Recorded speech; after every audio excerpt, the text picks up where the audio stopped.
Ya, assalamualaikum warahmatullahi wabarakatuh. Ya, ya silakan Rafli dilanjut presentasi kemarin. Siapa? Ya. Saya lah ya. Baik, untuk kelompok 2.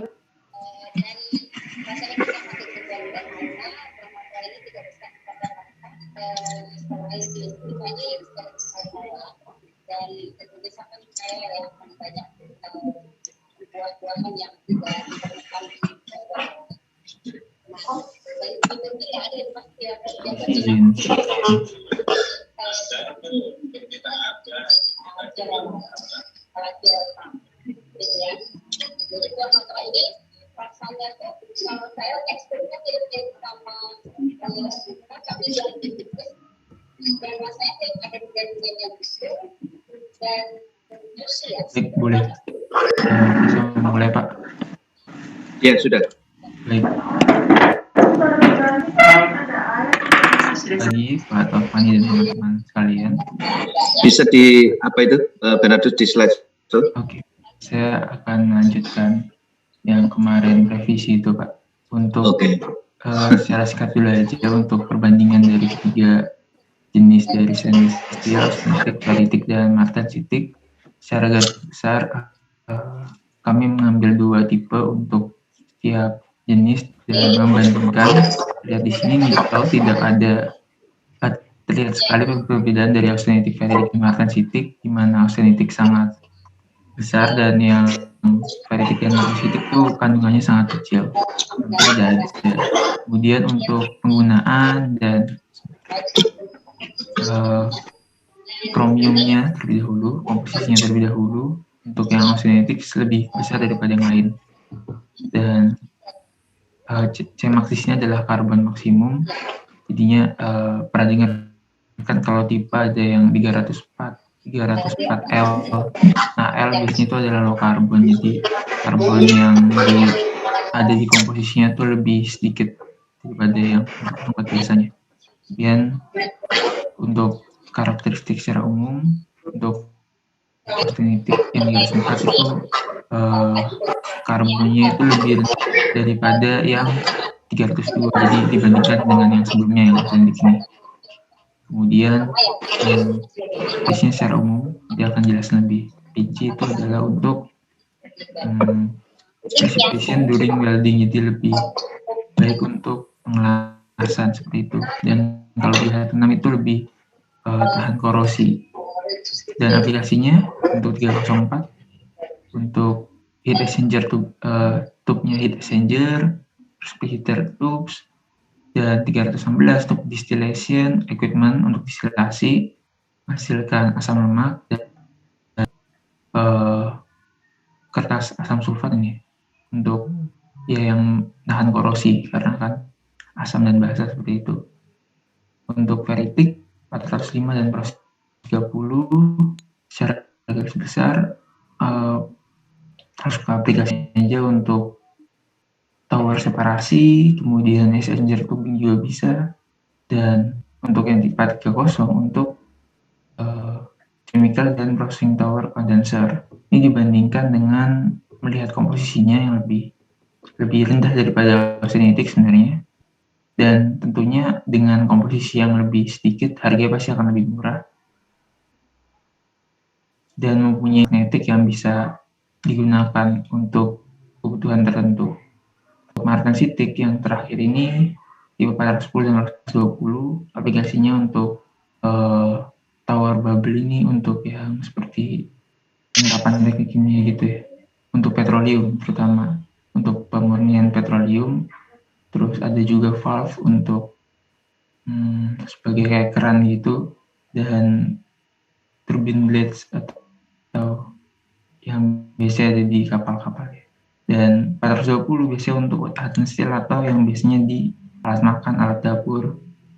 valve system juga bisa dan disesuaikan dengan properties dan kandungannya. Oke, untuk yang perbandingan jenis seperti ini. Di graf pasar udah jelasin, langsung ke yang secara garis besar aja ini dilanjutkan oleh teman saya. Oke, baik, saya akan melanjutkan di bagian komposisi jenisnya. Yang pertama, untuk austenitic itu komposisi jenisnya bisa dilihat di sini. Dimana itu ada karbon, ada mangan, ada silikon, kromium, dan lain-lain. Dimana pada jenis austenitic ini, ciri khasnya adalah dia memiliki kromium dan nikel yang tinggi. Dengan adanya kromium dan nikel yang tinggi, kemarin sudah sempat dikatakan juga sama Bernard bahwa hal ini berhubungan dengan sifat pada jenis ini yang dapat menahan korosi. Di mana dengan kromium yang tinggi dan nikel yang tinggi, austenitic ini bisa menahan korosi lebih tinggi daripada yang lain. Nah, selanjutnya di sini juga bisa dilihat bahwa kromiumnya juga dalam jumlah yang cukup tinggi, pada 11,5 sampai 14,5 dan seterusnya. Tapi di sini nggak ada kandungan nikelnya. Nah, dengan kandungan kromium dan nikel yang otomatis lebih rendah daripada austenitic tadi, ferritic cenderung lebih ekonomis dan dia tuh lebih ketahanan korosinya lebih rendah. Tetapi dari ferritic sendiri ini memiliki ketahanan yang lebih baik. Lagi next. Dan terakhir untuk selanjutnya untuk martensitic itu dia cukup tinggi, di mana jika dibandingkan dengan sebelum-sebelumnya itu di ferritic hanya 0,08, lalu di austenitic juga lebih rendah di 0,03 sampai 0,04. Itu dengan kandungan yang lebih tinggi di sini, kandungan karbonnya mudah untuk di welding. Selanjutnya dengan karbon juga mengurangi ketahanan terhadap korosi. Maka ini sebenarnya dengan karbon yang tinggi ini memiliki plus dan minus sendiri untuk jenis martensitic. Next. Oke, selanjutnya akan dilanjutkan teman saya. Kemudian dilanjutkan dari komposisi jenis duplex. Duplex stainless steel itu merupakan material yang kombinasi antara austenitic dengan ferritic. Seperti yang tadi sudah dijelaskan, austenitic ini memiliki sifat yang tangguh karena dia dengan komposisi utamanya adalah nitrogen, nikel, dan sebagainya. Untuk ferritic sendiri, dia adalah bahan yang tahan korosi karena mengandung kromium dan terutama ada juga molybdenum. Jika dibandingkan, kekokohan yang ketangguhan di duplex ini ada di antara austenitic sama ferritic. Kalau untuk korosinya ini hampir mirip dengan yang austenitic.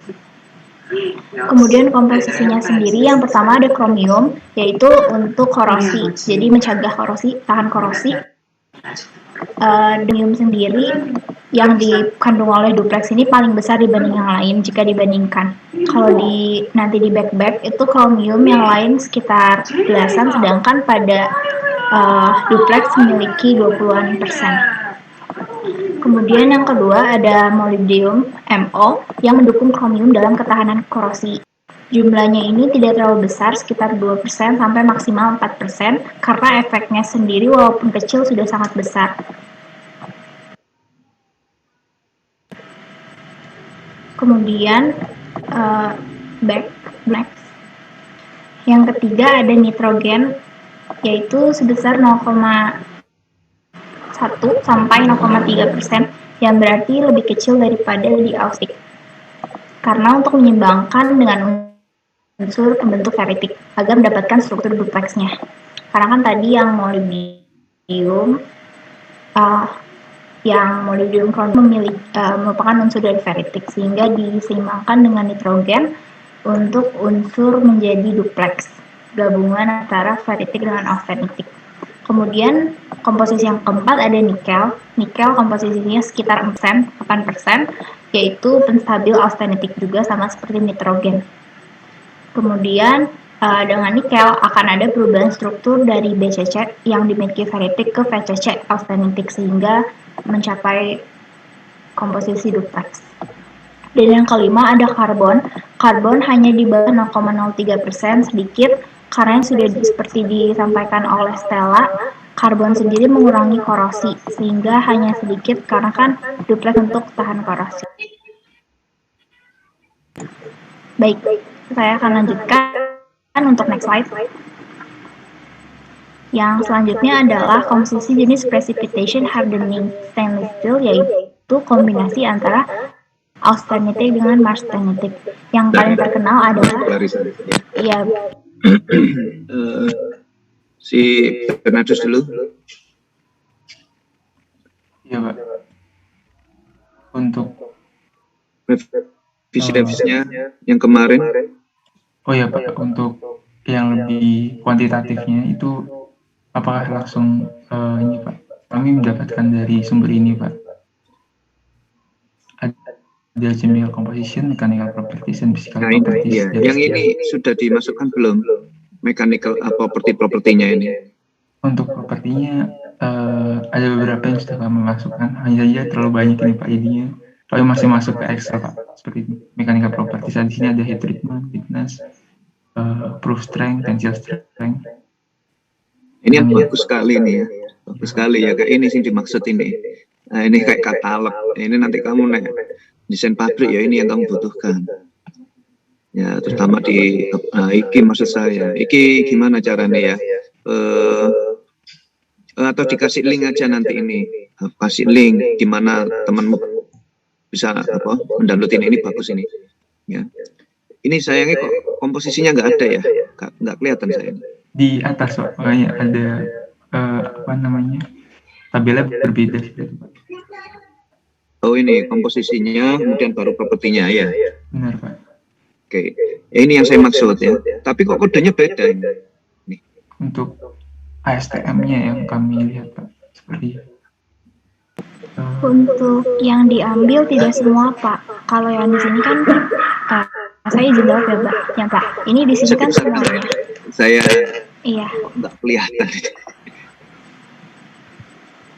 Misal anggaplah kita coba yang 304 aja, ada enggak? Atau ini Pak, 304. Ya oke.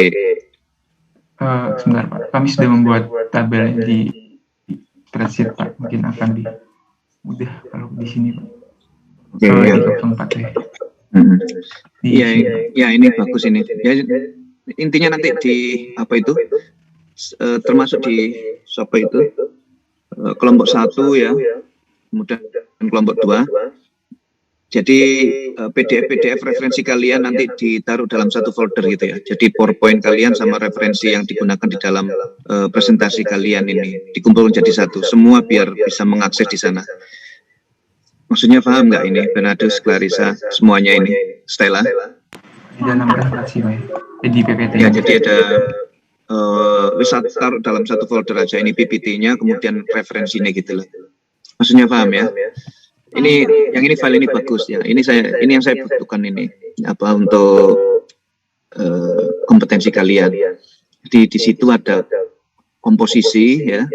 Ini memang indahnya itu. Jadi ada komposisi, dari komposisi itu kamu meramu propertinya gitu loh. Software pun itu juga demikian, software-nya itu. Ya. Jadi tapi ini sudah banyak pilihan, ini lebih dari cukup ya. Kamu mau bangun pabrik ini tinggal milih aja ini ya, mau ngapain ini sudah lebih dari cukup ini tadi. Yang aplikasinya ada nggak di tabelnya ini, siapa? Bernardus, di chemical apa tadi? Yang stainless steel apa tadi itu? Iya Pak, untuk tabel. Bukan yang PDF tadi itu lah. Oh, yang PDF ya Pak. Ada aplikasinya nggak? Sepertinya tidak ada Pak, masih. Iya, setelah mechanical properties. Iya, ada notes doang. Dia proof strength, physical properties. Iya Pak, hanya saja tidak ada. Palingan dia akan dicocokkan dengan tabel yang ini Pak. Kenapa? Dari 01 aplikasinya ini. Kalau ini dari mana yang tabel ini? Kenapa? Yang aplikasi ini dapatnya dari mana? Sebentar Pak, mencarinya terlebih dahulu. Ini ada di internet ya? Ya, oke lah. Ini udah bagus ya, udah bagus. Kalau perlu ya ditaruh di PowerPoint ya silakan. Intinya ini tadi kamu beri akses lah itu teman-temanmu ya. Entah kamu nanti kasih keterangan bagian ini didapatkan dari referensi ini, aplikasi ini didapatkan dari referensi ini gitu maksudnya. Ya, sing informatif itu maksud saya. Kalau yang tadi yang kamu presentasikan tadi masih belum nyambung sebenarnya. Jadi ada yang hilang, tiba-tiba ada apa? Coba lihat PowerPoint. Ada yang hilang itu kalau kamu rasakan di sini. Dari sini apa yang hilang menurut kamu? Kok tiba munculnya ada aplikasi?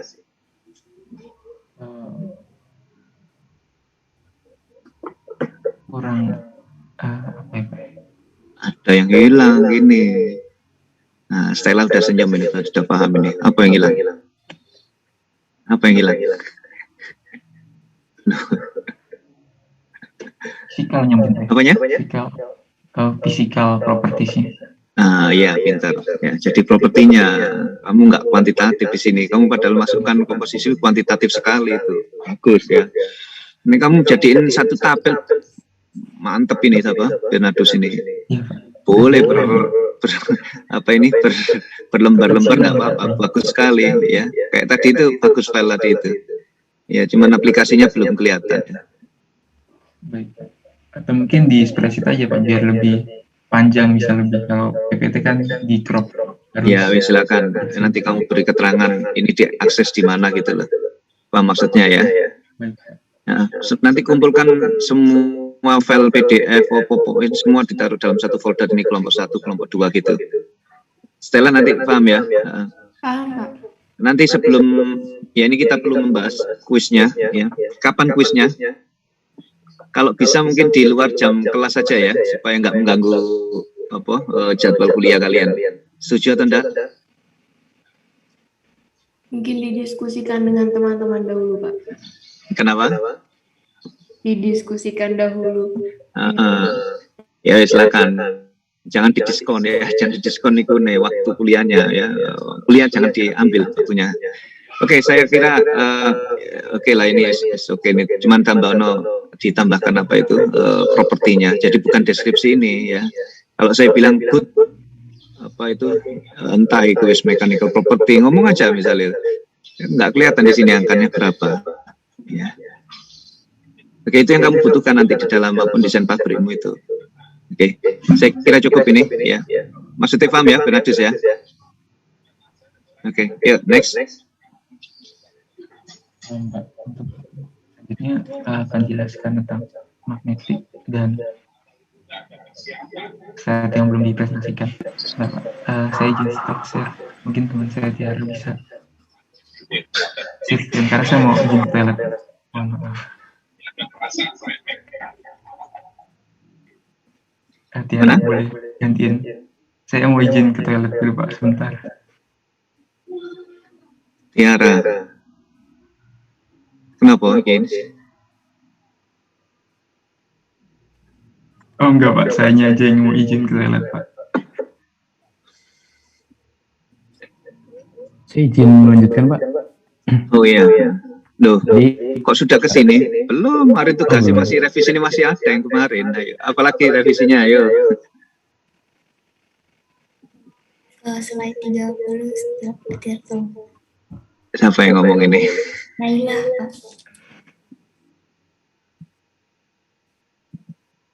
Yang molybdenum. Naila, ini ya kayak namanya anak saya ini. ayo Naila. Iya, jadi saya mau bahas yang molybdenum Pak. Jadi sebenarnya minggu lalu kan udah ada secara umum aja molybdenum itu untuk meningkatkan resistensi korosi terhadap pada stainless steel, sama mampu untuk meningkatkan kekuatan stainless steel di suhu tinggi. Hal itu disebabkan karena molybdenum itu mampu menurunkan creep rate atau laju deformasi dari stainless steel itu, terus dia itu memperlambat koagulasi dan pengerasan karbida selama penggunaannya di suhu tinggi. Terus selain itu molybdenum ini memiliki atom yang lebih besar dari karbon, sehingga molybdenum itu mampu meningkatkan kekuatan suhu tinggi juga dengan proses namanya tuh solid solution hardening. Nah, tapi kan kita tahu kemarin tuh pada kadar molybdenum ini nggak terlalu tinggi gitu kan. Kalau di Austen itu ini tuh karena peningkatan kandung molybdenum yang secara terus-menerus tuh bisa menurunkan duktilitas dari stainless steel juga. Makanya dia biasanya nggak terlalu tinggi. Terus secara umum tuh kadar molybdenum untuk jenis stainless steel austenitic itu sekitar 2-7%. Terus untuk duplex itu sekitar 3-5%, dan untuk yang ferritic itu sekitar 1-2%. Boleh next ya. Nah, selain itu kadar molybdenum tadi juga dipengaruhi sama, kan dia itu termasuk ke ferrit former, atau penambahan molybdenum itu bisa menimbulkan sifat ferrit di stainless steelnya, sehingga misalnya dia itu ditambahin ke stainless steel yang austenitic, maka perlu ditimbangin sama austenite former lainnya, contohnya itu nikel. Nah, ada beberapa yang termasuk ke ferrit former, yaitu ada besi, kromium, molybdenum, dan silikon. Untuk yang austenite former ini ada nikel, nitrogen, karbon, mangan, dan tembaga. Boleh next ya. Contoh dari ini tuh boleh next ya. Contohnya di yang tipe 316 sama 317, di sini kan kadar molybdenum untuk yang 316 tuh 2-3%, terus kalau yang 317 tuh sekitar 3-4%. Nah, dilihat kayak di nikelnya tuh beda juga, kalau di 316 tuh sekitar 10-14%, dan sedangkan di 317 11-15% ikut naik juga karena molybdenumnya naik dan nikelnya itu berfungsi untuk jaga struktur austenitiknya. Dan kalau dilihat dari sini biasanya bisa kita ketahuin kalau harga yang tipe 317 itu lebih mahal dari 316. Mungkin selanjutnya bisa Sebentar. Ya.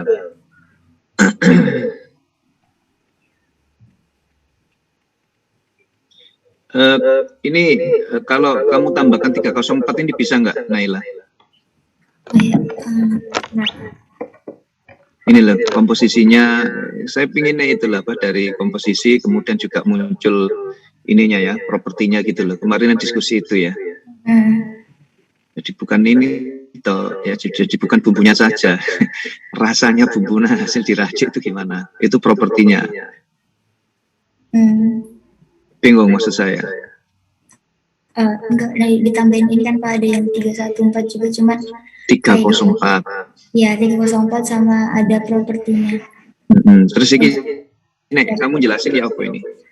Ini saya mau jelas, ini kayak saya cuma ngasih contoh buat yang kan tadi saya dikasih tahu kalau misalnya molybdenumnya ditambahin tuh nanti kalau untuk yang austenitic perlu ditambah juga austenite formernya juga supaya struktur austenitiknya tuh tetap gitu Pak, karena kalau dari sumber yang saya baca misalnya dia kadar nikelnya itu nggak sesuai gitu, nanti bisa berubah dari austenitic bisa jadi duplex. Ya, oke. Nah, ini dampaknya ya. Dampaknya kan pasti kalau harga mana yang lebih mahal? 317. 317 ya. Nah, ini jadi masalah kan propertinya gitu. Ya, kelebihannya 317 dibanding 316 gitu nanti diskusinya itu. Kalau kelebihannya dia lebih kalau dari sini kalau di baliknya udah lebih tahan korosi Pak. Iya, ada aplikasinya tak?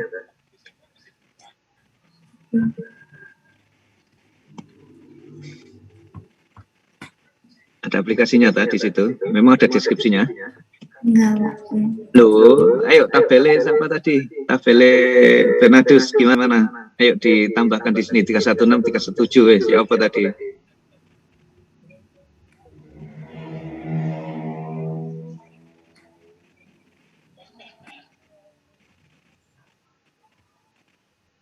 Tiga 316, 317 gimana tadi? Tadi kan kamu ada ininya ya, properti dan aplikasi itu.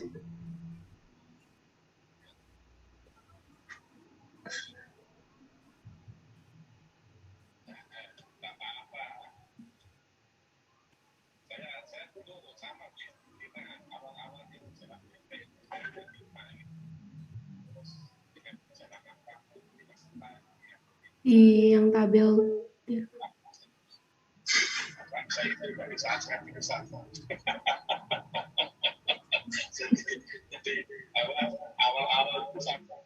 Ya wes kayak gini apa ini, misalnya seperti ini dulu wes. Bedanya apa?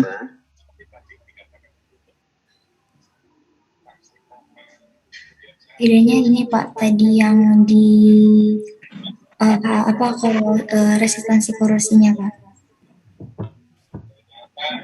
Terus dia tuh kalau di aplikasinya biasanya 316 untuk destilasi, terus kalau yang ini untuk di kayak asam kuat gitu. Ya sebenarnya nanti kalau kamu lihat lebih detail lagi ya, itu juga ada itu temperatur kerjanya ya. Kamu ini working temperatur gitu, nanti bisa di searching ya, working temperatur 304, working temperatur 316, nanti kamu bisa lihat itu ya. Kalau karbon itu nggak bisa minus ya, 316 ini bisa minus karena working temperaturnya seperti itu. Karbon bisa ke temperatur tinggi dan seterusnya ya. Ya sudah, ini oke lah, sudah representatif, cuman ditambahkan tadi itu dibiasakan pembahasannya itu dari hulu ke hilir, semuanya ini didengarkan ya. Saat kamu menyusun itu coba, itu ada hulu dan hilirnya. Hulunya ini ya, di bagian hulu itu kan independennya ya, independent variable kita ini kalau di sini adalah apa style? Independent variabelnya ini apa style? Tipenya Pak. Apa? Tuh. Nah ini aneh ini. Coba Gabriela dulu, Gabriela senyum aja dari tadi ini ya. Ayo, apa Gabriela? Independent variabelnya apa? Tipenya Pak. Apa? Jelas. Jelas, ayo. Apa independent variable itu? Hulu dan hilir harus ada di sini. Apanya? Kandungan. Hah? Kandungannya ya, komposisinya. Ya. Kemudian hilir itu akibat dari independent variable, yaitu apa? Dependent variabelnya ini. Dependent variabelnya apa? Gabriel tadi belum jawab. Apa Gabriela? Dependent variabelnya apa ini? Komposisinya Pak. Jelas tak ngomongin Mbak Yu. Propertinya. Properti. Terus? Tipenya. Hah? Tipe. Sudah wes, ya yang penting propertinya aja dulu ya. Dari properti nanti kamu bisa menjelasin terkait dengan aplikasinya itu loh. Tadi itu yang diminta siapa di PowerPoint-nya dipresentasikan Bernardus itu loh. Bernardus paham ya maksudnya ya? Nah ini kelemahannya ini ya, di sini ini ada yang putus ya di dalam propertinya. Oke, ini disebutkan ini misalkan good corrosion dan seterusnya. Ini tabel ini, kolom ini apa ini? General purpose ini apa? Captionnya di atas itu. Judulnya kolom apa ini? Misalnya 304 itu kan ada general purpose itu. Major karakteristik Pak. Coba naik ke atas. Excel dinaikkan ke atas. Kolom nanti, nah apa itu? Oh properti gitu loh, benar properti ya. Cuman iya itu yang saya maksud. Cuman gawian dibikin itu loh, apa yang kuantitatif, angka-angkanya itu muncul gitu. Maksudnya paham nggak itu?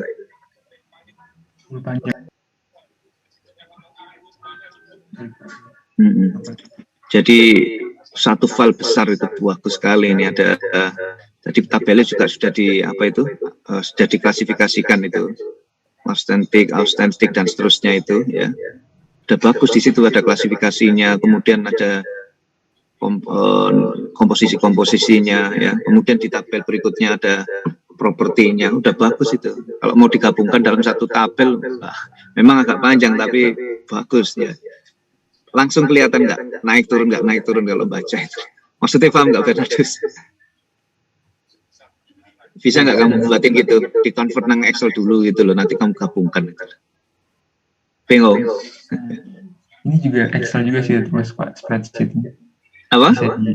Bisa di convert ke Excel. Loh lah ya gitu loh. Oke, saya kira itu cukup. Silakan dilanjut presentasinya.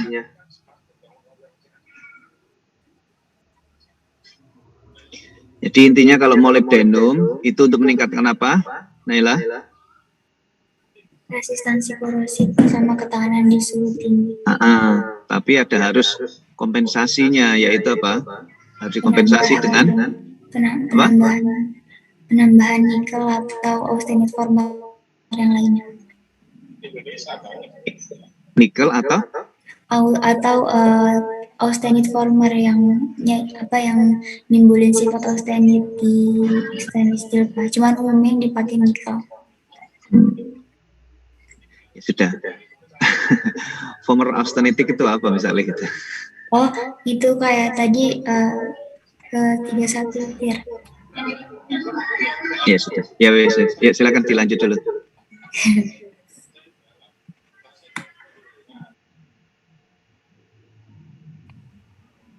Ya, kemudian ini ada sifat magnetiknya. Beberapa stainless steel itu bersifat magnetis dan beberapa tidak, karena memiliki setidaknya 10,5 kromium karena komposisi kimianya bervariasi.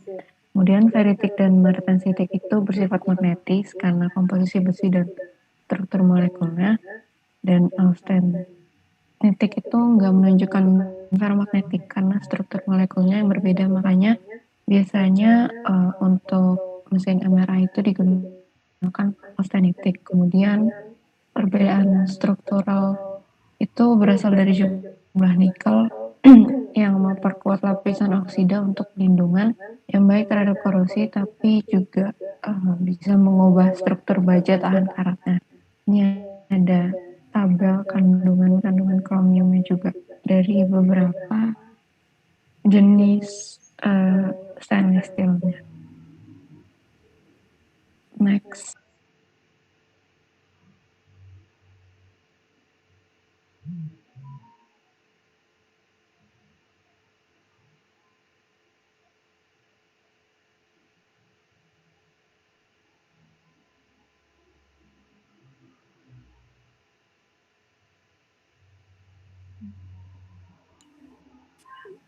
Ya, dilanjut aja.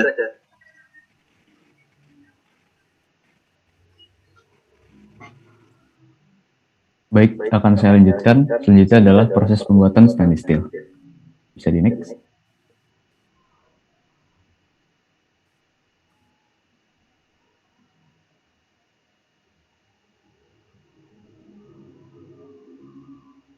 Bisa di next. Nah, jadi bahan-bahan yang diperlukan yang sudah disebutkan seperti minggu lalu, yaitu bahan utamanya besi, kromium, nikel, dan bahan-bahan lainnya molybdenum, tembaga, mangan, karbon, silikon, dan sulfur. Jadi variasi komposisi bahan dapat diatur untuk mendapatkan properti atau sifat stainless steel yang diinginkan. Rasio antara besi dengan material lainnya dapat mempengaruhi seberapa kuat lapisan pelindung oksida, meningkatkan ketahanan stainless steel terhadap korosi, serta beberapa properti atau sifat mekanikal lainnya, seperti kekerasan, titik leleh, kekakuan, dan sebagainya. Pembedaan rasio dari komponen stainless steel tersebut dapat memproduksi berbagai tipe stainless steel yang berbeda. Tiap komposisi merujuk sebagai grade dari stainless steel tersebut. Bisa di next. Nah, jadi proses manufaktur stainless steel ada beberapa, yaitu yang pertama melting dan casting, selanjutnya forming, habis itu di heat treatment, ada di scaling, setelah itu di cutting, dan yang terakhir di finishing. Yang pertama adalah melting dan casting. Baja dan logam paduan dimasukkan ke dalam electric arc furnace. Bisa dilihat gambarnya seperti yang di kanan itu electric arc furnace. Setelah ditungku, logam dipanaskan sampai suhu tertentu di atas titik lelehnya. Biasanya lebih dari 2800 Fahrenheit atau 1500 derajat. Karena suhu ekstrim, presisi dan volume besar yang dibutuhkan, tahap peleburannya biasanya memakan waktu 8-12 jam. Setelah badan baja benar-benar meleleh, campurannya disempurnakan. Gas argon dan oksigen dipompa ke tungku, di mana mereka mengubah ketidakmurnian menjadi gas dan membentuk ampas agar mudah dihilangkan. Sebagian besar aplikasi baja halus atau refined steel dicetak ke dalam bentuk termasuk blooms itu batang, billet itu batang juga tapi lebih kecil, slab itu seperti lantai, Rods itu seperti batang tapi silinder dan tube rounds. Ini akan digunakan sebagai bahan baku untuk produk tempat. Pengecoran dapat melemparkan baja tahan karat ke bentuk akhir yang diinginkan dengan membuat cetakan untuk desain itu. Bentuk ini mungkin mengalami beberapa pemesinan sebagai langkah finishing daripada langkah manufaktur. Setelah baja dilelehkan, selanjutnya baja tersebut di-foaming. Sebagian besar kastil dibentuk dengan hot rolling slab. Ini contoh seperti hot rolling. Hot rolling, slab, bloom, dan billet dipanaskan dan dilewatkan melalui roll besar, merentangkan baja menjadi bentuk yang lebih panjang dan lebih tipis. Hot rolling terjadi di atas suhu rekristalisasi baja. Jadi suhu rekristalisasi baja itu ketika baja tersebut berwarna merah. Setiap strip dibentuk menjadi lembaran, piring atau strip, sementara bloom dan billet dibentuk menjadi kabel dan batang. Selain hot rolling juga ada cold rolling. Jadi cold rolling itu digunakan ketika diperlukan dimensi yang lebih presisi. Cold rolling biasanya terjadi di bawah suhu rekristalisasi baja. Cold rolling menggunakan roda berdiameter kecil dengan serangkaian roda pendukung untuk membuat lembaran baja tahan karat yang lebar dan halus dengan toleransi yang sangat kecil hingga 0,025 mm. Selanjutnya, batangan tersedia dalam semua grades dan tersedia dalam bentuk bulat, bujur sangkar segi 8 atau segi 6, berukuran 0,25 inci atau 0,63 cm. Kawat biasanya tersedia dengan diameter atau ukuran hingga 0,5 inci atau 1,27 cm. Slab mempunyai tebal lebih dari 0,1875 inci atau 0,47 cm dan lebar lebih dari 10 inci atau 25,4 cm. Strip tebalnya kurang dari 0,185 inci atau 0,47 cm dan lebarnya kurang dari 24 inci atau 61 cm. Lembaran tebalnya kurang dari 0,1875 atau 0,47 cm dan lebarnya lebih dari 24 inci atau 61 cm. Setelah baja dibentuk, dilakukan heat treatment. Nah, sebagian besar jenis baja harus melalui proses anneal atau annealing. Jadi annealing adalah pelakuan panas di mana baja dipanaskan dan didinginkan di bawah kondisi yang terkendali untuk menghilangkan tekanan di dalam baja tersebut dan melunakkan logam. Beberapa baja diberi perlakuan panas atau heat treatment untuk kekuatan yang lebih tinggi. Namun, perlakuan panas semacam itu juga dikenal sebagai edge hardening, memerlukan kontrol yang cermat karena perubahan kecil dari suhu, waktu, atau laju pendinginan sangat dapat mempengaruhi sifat baja tersebut. Temperatur edge hardening yang lebih rendah menghasilkan kekuatan tinggi dengan ketangguhan patah yang rendah. Sementara edge hardening dengan suhu yang lebih tinggi menghasilkan kekuatan yang lebih rendah, tapi material yang lebih keras. Nah, jenis heat treatment tergantung pada jenis baja. Dengan kata lain, ada austenitic, ferritic, atau martensite. Jadi untuk baja austenitic itu dipanaskan hingga suhu di atas 1900 derajat Fahrenheit atau 1037 derajat Celcius untuk waktu tertentu tergantung pada ketebalannya. Water quenching digunakan untuk bagian yang tebal.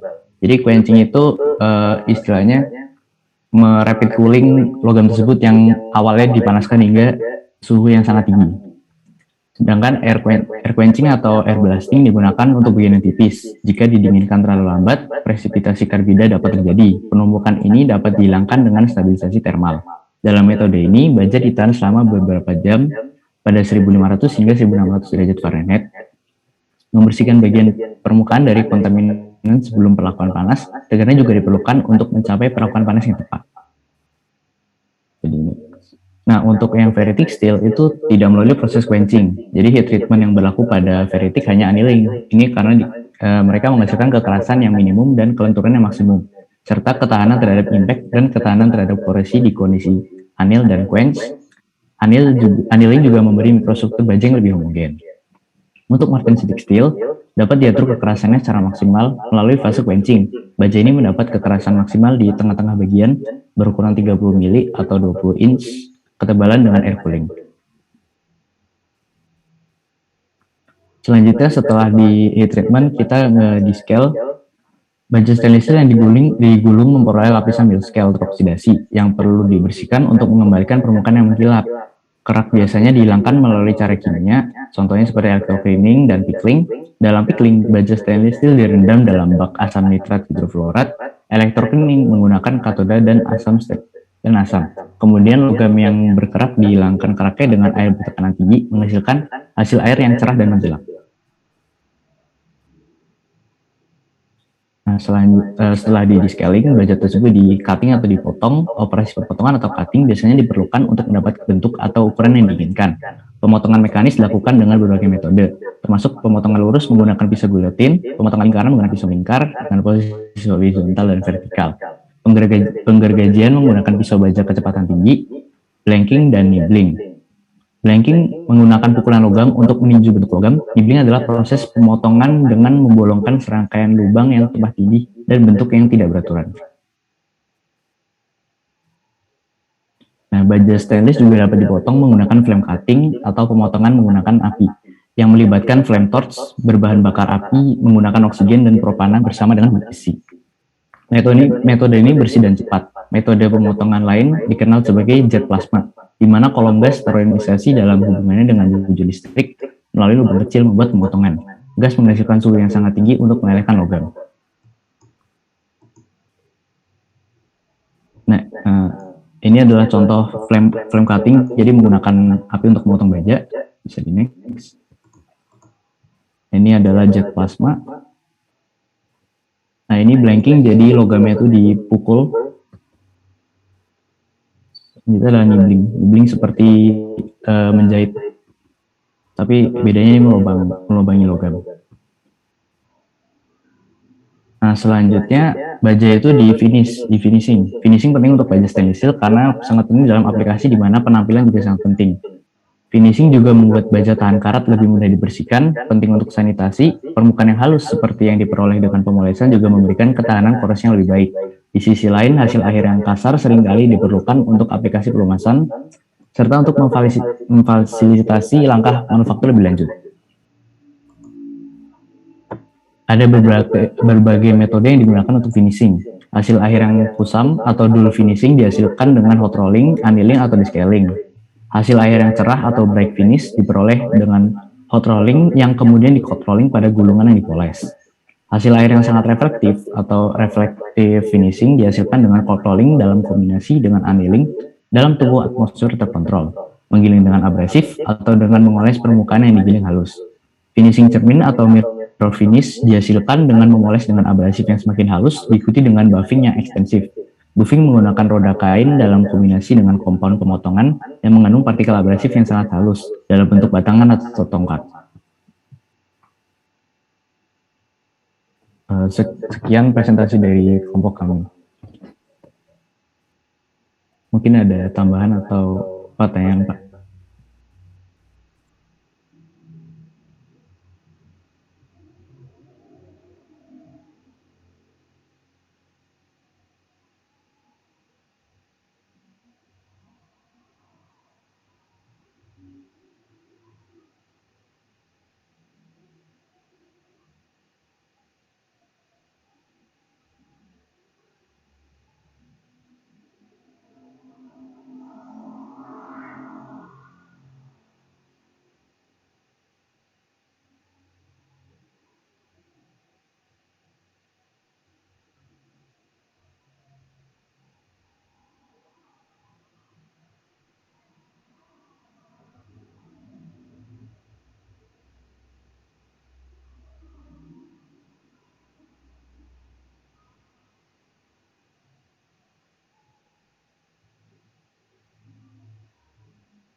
Ya, kita diskusi terkait kuisnya tadi. Mana Stella sudah ada alokasi waktunya?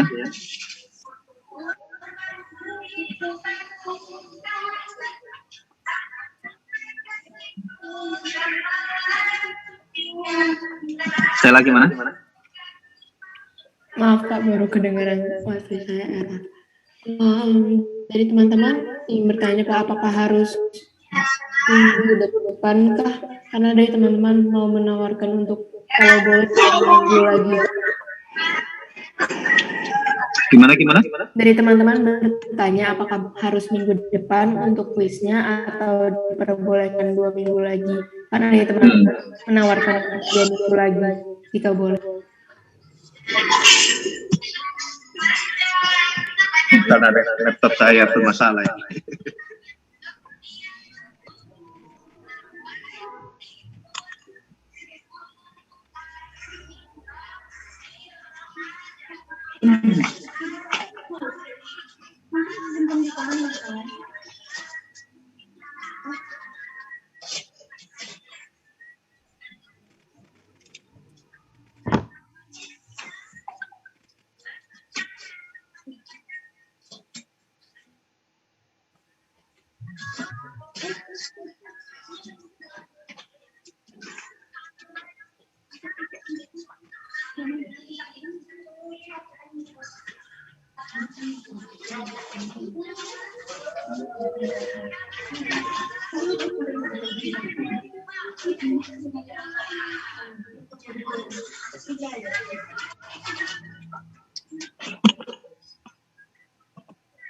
Kalian prefer minggu depan atau 2 minggu lagi?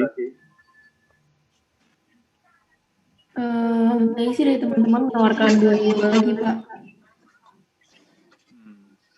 Ya silakan, diusahakan di luar jam kuliah ya.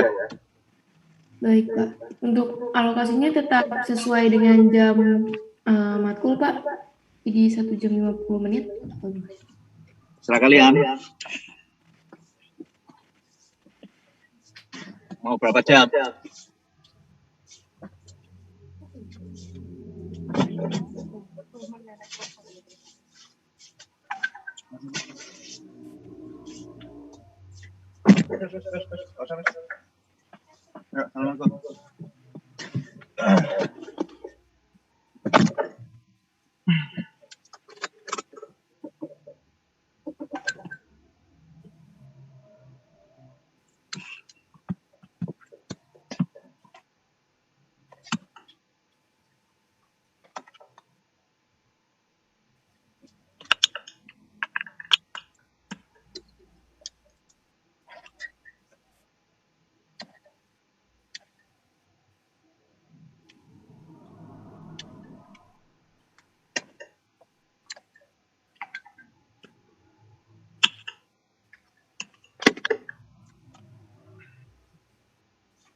Dengar suara saya nggak ini?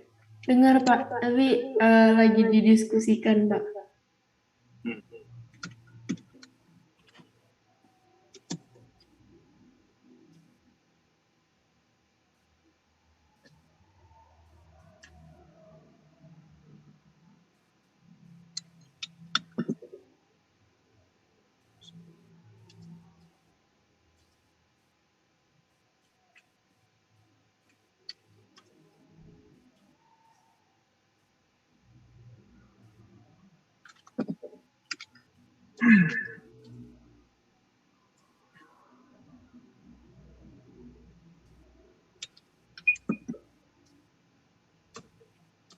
Pak, kalau di tanggal 27 bagaimana, Pak? 27. Ya, itu oke. 27 hari apa itu? Hari Rabu seharusnya, Pak. Ya, hari Rabu. Jam berapa? Rabu malam. Malam. Nah ya, jam berapa? Jam 7. Jam 7. Sampai jam berapa? Sebentar, Pak.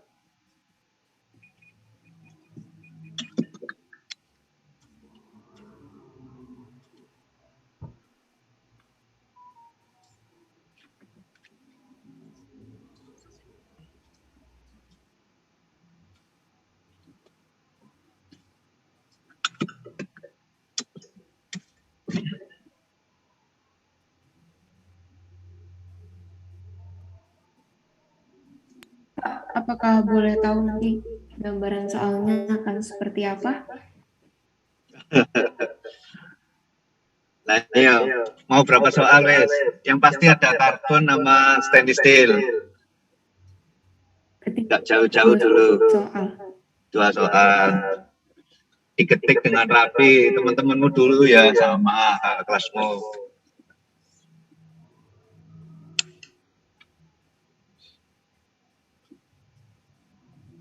Jadi misalnya saya punya gas alam tuh ceritanya misalnya gitu ya.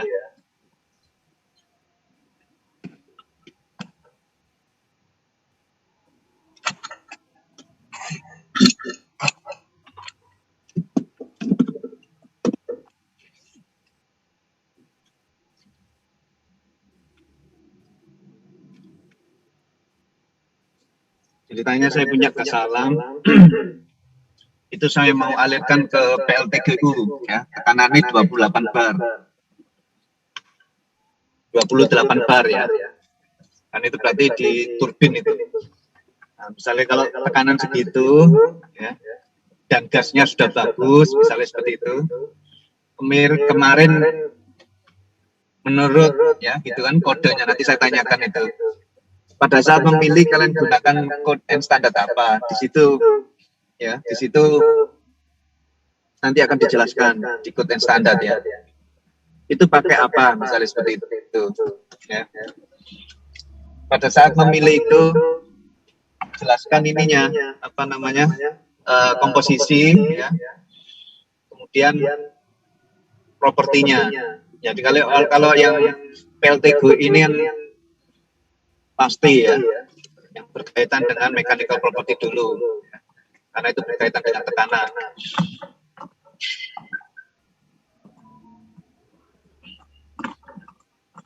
Oke, jadi memilih bahan dulu ya, memilih bahan dulu. Kan nggak sampai mendesain itu, nggak sampai mendesain pipa. Kalian dengar nggak ini suara saya? Saya sambil ini di perjalanan. Dengar, Pak.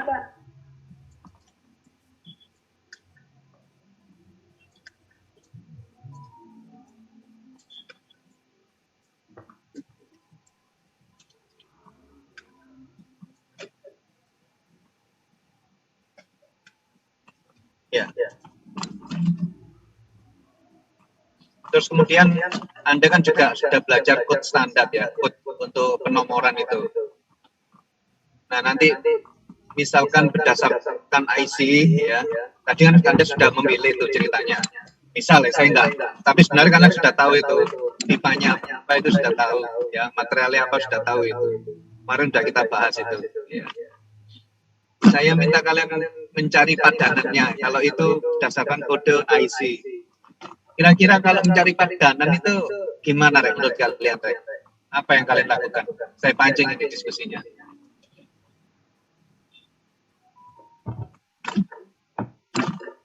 Padanan.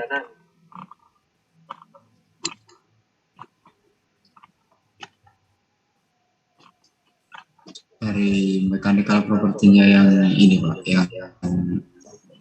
yang mirip-mirip itu. Propertiesnya mirip-mirip itu nanti dicari padanannya sehingga nanti didapatnya di kode ini, nanti dia hasilin berapa yang di kode ini dan semua. Kemarin ayo kita kembali lagi ke apa itu prinsip penomoran ya, prinsip penomoran. Kelompok 1 IC itu kan di situ ada misalnya 4 digit ya. Itu berdasarkan apa saja itu? Kelompok 1 udah lupa ini ya. Kelompok 1 gimana?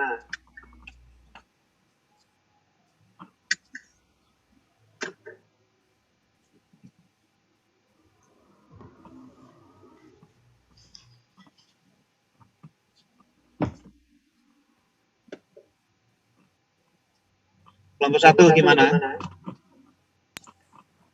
Suara saya nggak dengar. Halo? Kenapa? Masuk suaranya Pak. Kenapa? Suara saya masuk nggak ini? Tadi saya jawab. Ya masuk. IC Pak ya? Ya. IC itu nomornya 4 digit ya Pak. Terus itu yang depan sendiri itu kayak main elemennya gitu nanti apa gitu. Terus yang kedua itu secondary, terus yang ke terakhir itu dia amount of carbonnya itu berapa gitu. Itu ya. Karbon. Nah, kamu mencari padanan berarti gimana itu kalau itu adalah nomor IC itu?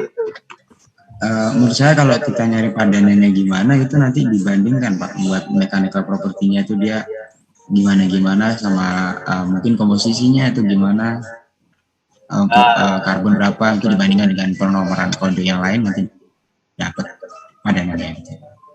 Ya, benar ya. Semua dicatat itu. Iki luar biasa ini kelasmu ini ya. Wis udah dikasih kisi-kisinya dulu ini ya.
Kemarin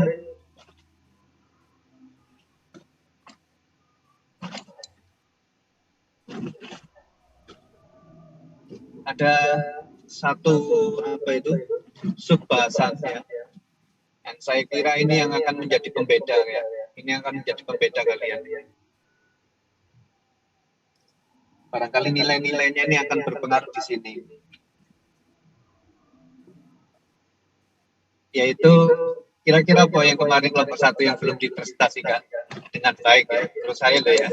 Belum kira-kira apa? Belum nemu Pak saya kan. Kemarin saya cari-cari lagi itu kayak cuma rumusnya ini Pak, apa ya? Dari pengujiannya itu dari ini Pak. Dari apa ya? Mereka tuh uji 7.000 data buat suatu ini Pak, terkhusus buat satu bahan diuji 7.000 data terkait pengujian mechanical property-nya dan lain-lain. Nah itu mereka dari situ dapat rumusnya kayak gimana Pak, rumus statistika gitu Pak, saya kurang paham juga Kak.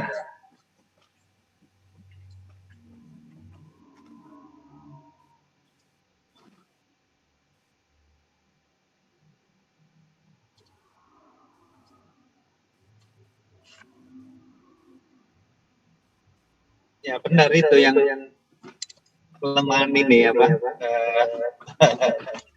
Kalian di sini jadi menghubungkan antara variabel independen dan dependen ya dalam sebuah persamaan empiris ya. Dalam sebuah persamaan empiris ya. Itu. Gimana siapa? Namanya siapa yang sing Kediri Pak ya sama? Halo?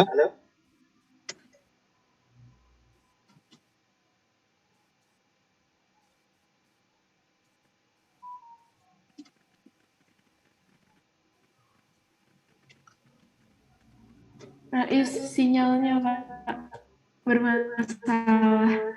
Oh ya wes. Yang lain nih.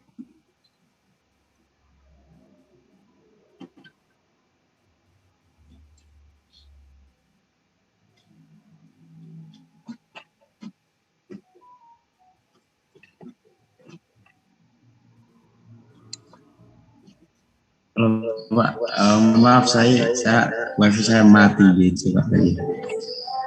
Untuk yang itu belum ketemu Pak, soalnya sekarang kayak kemarin lihat-lihat itu kayak gimana Pak ya, kayak pengujiannya 7.000 data tentang mechanical property atau gimana gitu ya Pak. Terus ketika nanti itu rumusnya ditemukan kayak berapa sekian, ada apa konstantanya harus dikali kandungan dari masing-masing elemennya kayak C, Mn dan lain-lain itu. Nah, nanti itu ketika kita masukkan C, Mn dan lain-lain itu terus sama ketebalannya juga sama apa ya, thickness terus apa lagi itu Pak, saya sempat lupa.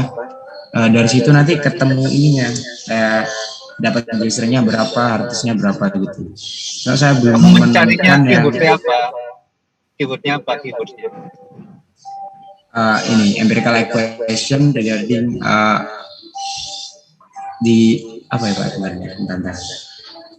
Ya boleh empirical ya, empirical equation, kemudian modeling, kata kuncinya itu. Seperti HISIS itu juga modeling ya, modeling, mechanical property, ya misalnya seperti itu ya, mechanical property. Ya wes, itu salah satu itu masuk materi kuis Pak. Kenapa? Masuk materi kuis itu Pak. Iya. Waduh. Oh iya, itu menjadi pembeda makanya. Yang lain itu gampang yang lain. Ya. Kakak kelasmu juga gitu, tak kasih itu. Ada yang bisa, ada yang enggak. Ya itu nilainya yang tergantung di situ. Terus yang kedua, berkaitan dengan stainless steel ya. Kalau kita bicarakan stainless steel, kita banyak kemarin membahas di bahasan mana ini kalau stainless steel kita ini.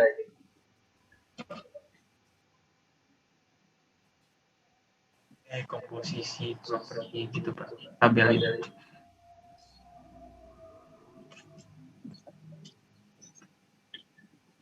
Kira-kira yang kita bicarakan pada kondisi ekstrim itu gimana kemarin? Cryogenik gitu ya Pak. Apa? Cryogenik gitu. Kondisi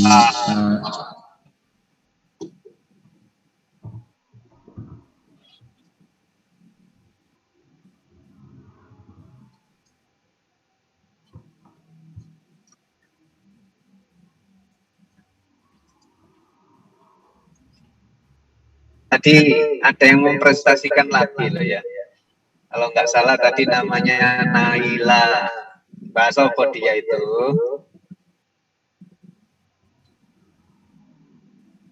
Naila, bahasa apa Naila?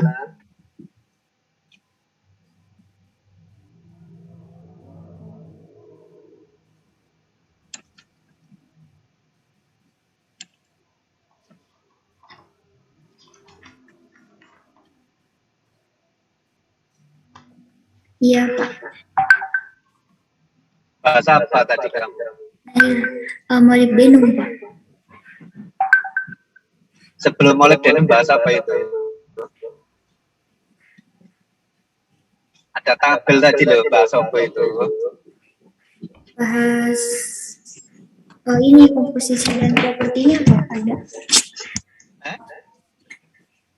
Ayo, saya tadi yang bicarakan kondisi ekstrim ya, yang membutuhkan stainless steel ya, yang tidak bisa ya kita menggunakan lagi carbon steel. Kondisi ekstrim apa yang dimaksud? Masuk Kak Rora? Bukan cryogenik itu Pak. Nggak usah pakai bukan Tadi saya jawab itu iya. Apa? Apa?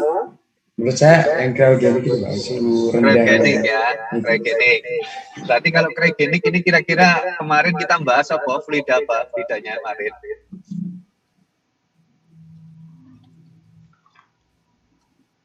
Fluidanya apa? LNG. LNG. LNG itu minus berapa?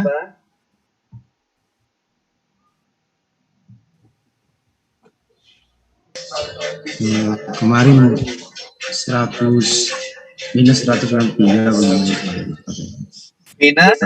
minus 100 berapa ya? Lupa Pak, 160 di 60-an sekian.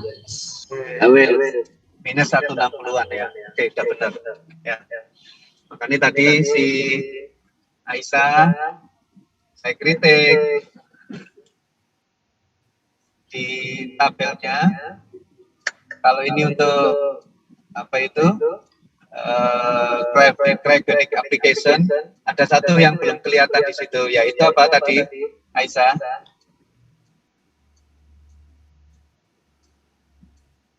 Ininya Pak, propertinya. Ya, satu propertinya, apalagi? Aplikasinya. Apa? Aplikasi. Bukan. Apa, Rek? Tadi yang kurang, Rek?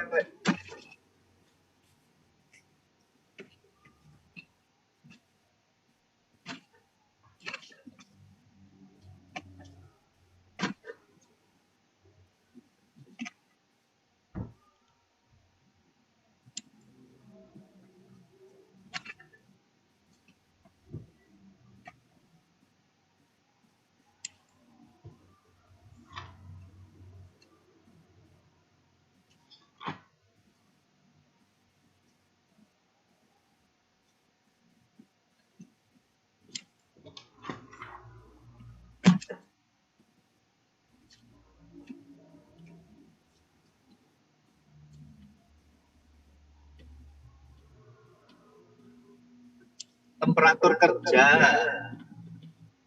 Iya, working temperature. Nggak mau cahat, lupaan ini ya. Kenapa saya tanya temperatur kerja tadi? Untuk tahu Pak, itu bisa kerja di suhu berapa yang kayak perbedaannya tuh gimana? Ya, situ. Sampai minus berapa sih material ini gitu. Nah, sampai ke material itu ya.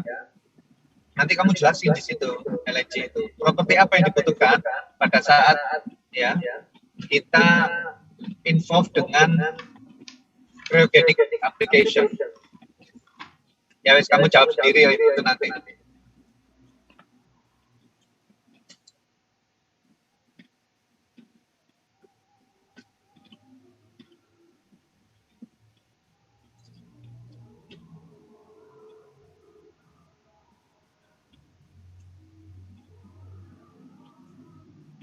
Ya. Jadi yang LNG itu nanti kalau saya punya fluida gas alam berupa LNG, ya itu nanti juga ke pembangkit misalnya gitu. Ya. Pembangkit di Indonesia itu beberapa sudah pakai ini apa LNG. Ya. Di antaranya ada di Bali.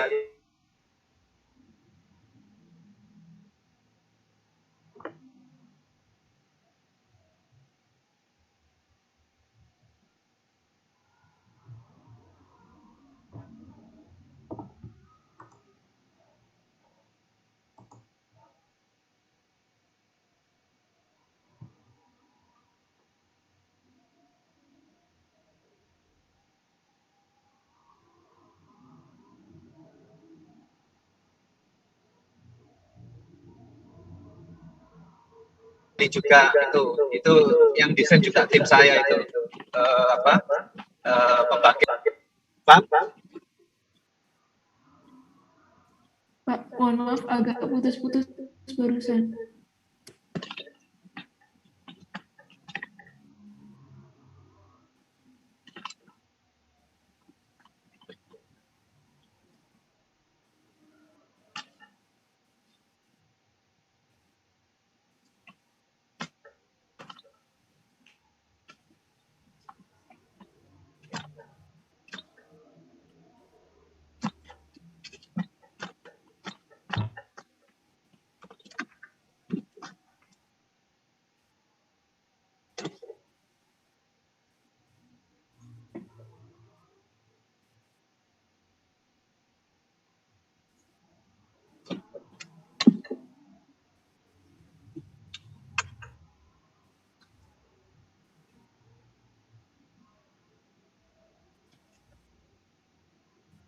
ya, untuk LNG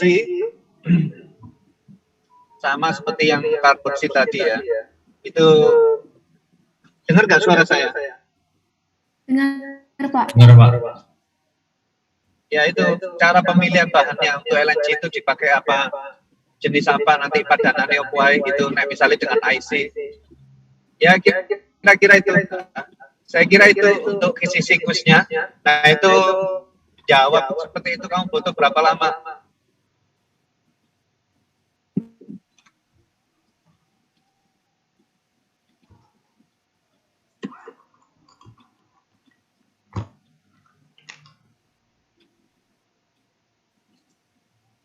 Tadi dari teman-teman menawarkan 3 jam, Pak. Jadi sampai jam 10. Berapa jam? 3 jam. 3 jam. Jadi mulai jam berapa? Jam 7, Pak, sampai jam 10. Oke, ya wes, saya kira cukup itu. Ada pertanyaan lain?